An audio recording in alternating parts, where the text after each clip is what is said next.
को दिल्ली गवर्नमेंट की बात करें तो इस बार 100 दिन पूरे कर चुकी है। कैसे ये 100 दिन पूरे हुए हैं? कितना काम हुआ है? हमारे बीच में प्रमुख समाजसेवी और Loni road timber market merchant के अध्यक्ष श्री मनीष मित्तल साहब हैं। इनसे बात कर लेते हैं। मनीष जी, कैसे रहे ये 100 दिन? आह, राजनीति की अगर आप बात कर रहे हैं तो सरकार बदली है। सरकार बदलने के बाद में एक अच्छा माहौल दिल्ली के अंदर में क्रिएट हुआ है। और क्या नाम लगता है कि जो विचार की राजनीति है वो आएगी। और लोगों का इसके अंदर में, क्योंकि दिल्ली को जिस जिस तरीके से बिगाड़ दिया गया था, दिल्ली को एक तरह से नर्क की तरफ धकेल दिया गया था पिछले 11-12 सालों के अंदर में। तो कहीं न कहीं दिल्ली के अंदर में बहुत सुधार की ज़रूरत है।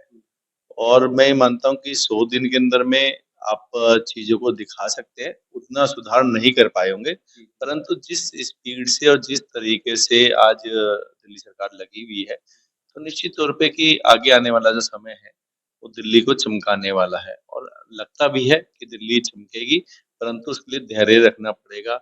हम ये चाहें कि जो चीज़ 12 साल में बिगड़ी हुई है, वो तो एकदम वो से एकदम से ठीक हो जाए और सब कुछ वापसी वैसी हो जाए। क्योंकि दिल्ली को इस स्तर पे नरक बनाया गया कि वोट बैंक की राजनीति को लेकर के दिल्ली के अंदर में जो बाहर से लोग ला करके बसाए गए, बाहर से इन द सेंस कि मैं आपको अपने गाँव देहात की बात नहीं कर रहा हूँ। तो जो बात कर रहा हूँ मैं आपसे, जो मतलब कि अदर देश के जो रिफ्यूजीज़ हैं, जो भाग के आए हुए हैं, उन लोगों को जो यहाँ पे ला करके पनाह दी गई है। तो उनके जो वोट बैंक बनाया गया है और उन लोगों ने जो यहाँ पे दिल्ली का सर्व सत्यानाश किया है ना? सड़क-सड़क झुग्गियाँ, गंदगी, चोरी, चकारी, ये सब चीज़ें जो उन्होंने क्रिएट करी है।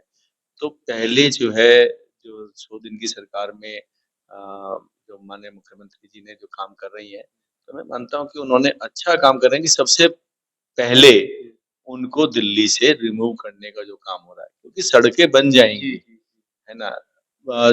पानी की सुविधा हो जाएगी, परंतु जो चीज़ हमारे अधिकारों का हनन हो रहा है, वो लोग हैं जो बाहर से आकर के दिल्ली में बसे हैं और उन लोगों ने हमारे सभी अधिकारों का हनन किया है।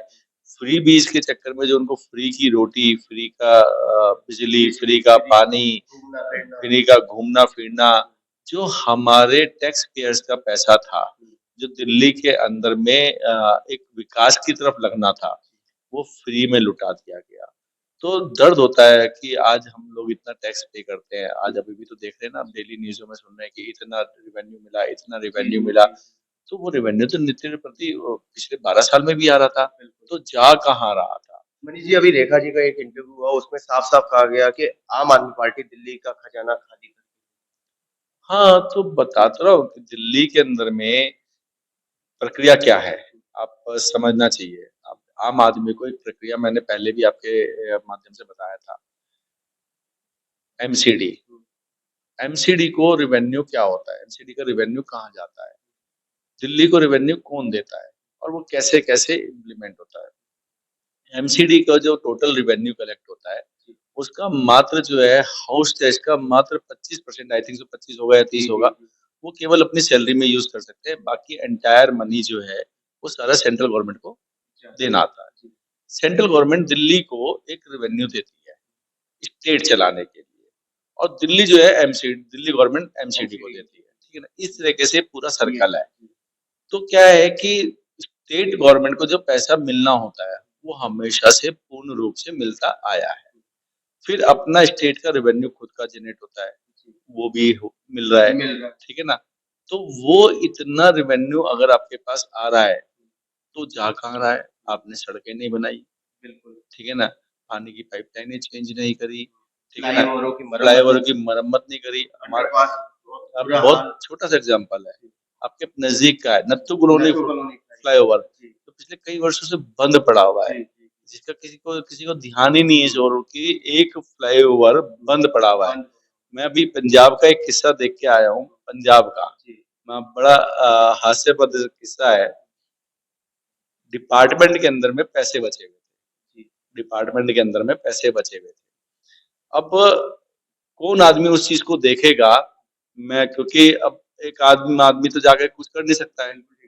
चंडीगढ़ बॉर्डर से जब आप पंजाब के अंदर एंट्री करते हैं तो एंट्री करते ही एक फ्लाईओवर है, एंट्री करते ही, ठीक है ना? उस फ्लाईओवर के नीचे कोई सड़क नहीं है, कोई सड़क क्रॉसिंग नहीं करती, केवल एक गली, पतली गली, 8 से 10 फुट की गली जो है आमने सामने है ना?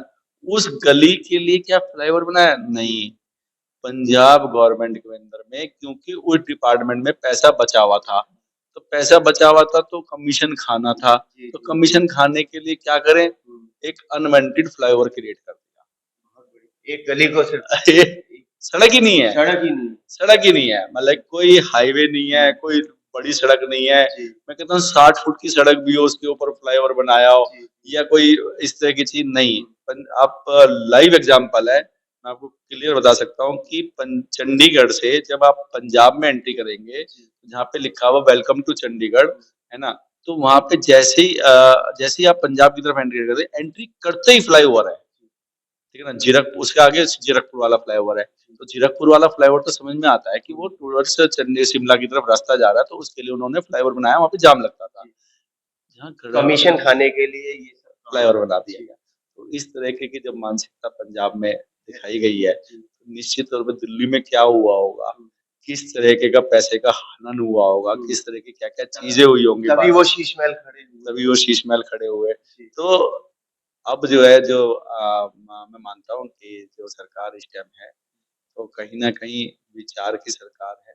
और बस ये ज़रूर मैं कहूँगा दिल्ली सरकार से भी, किसी भी ऐसे व्यक्ति के साथ में उसके हनन मत करना, उसके राइट्स का हनन मत करना। जो उसका अपना अधिकार है, उसको छीनना नहीं चाहिए, ठीक है ना? रातों रात सरोजनी नगर मार्केट उड़ा दी जाती है। देखिए, सरोजनी नगर मार्केट नहीं उड़ाई, जी, आप फ़र्क समझिए। मार्केट वहीं की वहीं मौजूद है, एनक्रोचमेंट हटाई गई है। मैंने हमेशा एक बात का कहा है कि आप किसी के भी अधिकारों का हनन ना कीजिएगा, ठीक है ना? उसके ऊपर में जैसे हमारे अपना ही मुद्दा ले लीजिए, मैं बहुत ज़्यादा दूर की बात नहीं करता। लोनी रोड जो आपके बहुत चर्चित लोनी रोड है, बहुत हर जगह, हर ग्रुपों पे, हर जगह चलता आता है। स्पेशल चुनाव के दौरान तो हाँ, और वो तो फिर गर्म हो जाता है, बहुत ज़्यादा गर्म हो जाता है। तो लोनी रोड के विषय में मैं कई बारी बता चुका हूँ और फिर मैं एक बारी पुनः बताता हूँ। अब लोनी रोड का विषय ये है कि लोनी रोड जो है एक प्रपोज्ड 150 फुट थी। 1981 के मास्टर प्लान में, रोड अलाइनमेंट प्लान में डीडीए ने मेंशनिंग करी हुई है, उनके नक्शे में मेंशन्ड है। It is not visible to widen this road as there is too many parks, shops, residencies, मंदिर, गुरुद्वारा, मस्जिद are there in this road. तो it is not visible to widen this road. उन्होंने अपनी नोटिंग लिखी हुई है, मिनट्स ऑफ मिनट्स में लिखा हुआ है 1981 के अंदर में। और उन्होंने रोड का स्थिति उस प्लान के अंदर में लिखी हुई है, क्योंकि ये रोड ओरिजिनली 66 फीट है, इसको प्रपोज में 150 फुट करना था, लेकिन हम नहीं कर पाएंगे क्योंकि ये पोजीशन यहाँ की है, 1981 में लिख दिया है। उस नक्शे को कोई भी नेता पढ़ने को तैयार नहीं, ठीक है ना? एक बात को बस खाली चलाए जा रहे हैं। एंक्रोचमेंट क्या है? रोड 66 फुट की है, 66 फुट की है, आधिकारिक रूप से 66 फुट की सड़क है। आरटीआई में लिख करके रेवेन्यू रिकॉर्ड ने लिख के दिया है। अब जहाँ सड़क 45 है या 50 है या 55 है, मैं कहता हूँ ना वो एंक्रोचमेंट है, हटाओ। किसने रोका? पर लेकिन नहीं, वो काम नहीं करना, काम की राजनीति नहीं, काम की राजनीति नहीं करनी है। राजनीति क्या करनी है कि 150, भाई 150 कर करके करोगे क्या? पता तो चले, कहाँ लेके जाओगे? जहाँ पे ओपनिंग हो रही है सड़क की, वहाँ 75 फुट की सड़क है, सही बात है। वहाँ 75 फुट की है, तो आप 150 करके करोगे क्या? मतलब कि यहाँ मैं तो कहता हूँ अगर आपने करनी है ना 150, 300 कर लो। इसको हिंडन एयरबेस का आप बोल दो कि भैया यहाँ पे भी हमारे यहाँ प्लेन उतार ले, है ना? नीड क्या है? एक जो है जस्ट हरासमेंट के अलावा, एवरी इलेक्शन में एक हरासमेंट के अलावा कुछ होता है? कुछ नहीं, नथिंग। तो इस तरीके से केवल और केवल मैं दिल्ली सरकार से केवल इतना ही आह्वान करना चाहूंगा कि इस भीड़ के अंदर में, इस सफाई के अंदर में किसी के भी अधिकारों का हनन ना हो। बस। मनीष जी, कल कार्यकर्ता सम्मेलन हुआ कांग्रेस पार्टी का, उसमें देवेंद्र यादव जी आए और स्पष्ट कह गए 100 दिन फेलियर सरकार। ये राजनीति है। हम राजनीति से थोड़ा-सा अपने आप को दायरा थोड़ा-सा दूर रखते हैं। राजनीति के अंदर में लांछन लगते ही रहते हैं और एक-दूसरे पे आरोप-प्रत्यारोप, ये राजनीति का खेल है। हर व्यक्ति एक-दूसरे पे आरोप-प्रत्यारोप करता है। उनने सिलेंडर 100 का कर दिया तो क्यों कर दिया? जी, उसने जी। 90 का कर दिया तो क्यों कर दिया? अगर वो 70 का भी कर देगा तब भी सवालिया निशान खड़ा कर देंगे कि हमारे टैक्स पेयर के जेब में से पैसा निकाल कर के क्यों दे रहे हैं? ठीक है ना? सब्सिडी क्यों कर दे रहे हैं? ठीक है ना? तो ये तो राजनीति के सवाल-जवाब है। इसका इसका कोई अर्थहीन सवाल-जवाब होते हैं। इनका कोई अर्थ नहीं होता, कोई मतलब नहीं होता, कोई वास्ता नहीं होता, केवल और केवल पब्लिक को